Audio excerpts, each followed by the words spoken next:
I am the tofu golem. Please enjoy the video. You begin by confirming the test is unexpired and the foil is intact. This ensures accuracy. Once ready, wash your hands to prevent contamination and set a timer or clock within reach.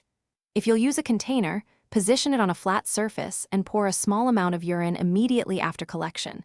This matters because chemical strips react best within minutes. Make sure to read the instructions now for the exact wait time. Different brands need different minutes to develop. You collect the sample with purpose. First morning urine usually has higher HCG and increases detection odds. Once collected, apply the exact number of drops specified or hold the midstream stick under the flow for the recommended seconds. This guarantees correct reagent exposure. After application, place the test flat on a clean surface and start the timer immediately. Moving or tilting the device can cause uneven flow and false lines. If the kit asks for room, you read the result exactly within the time window stated.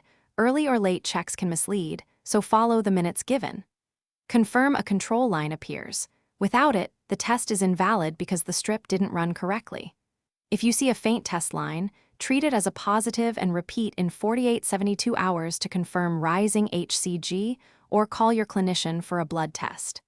If the test is invalid, get a new kit and repeat, and make sure storage and temperature were correct.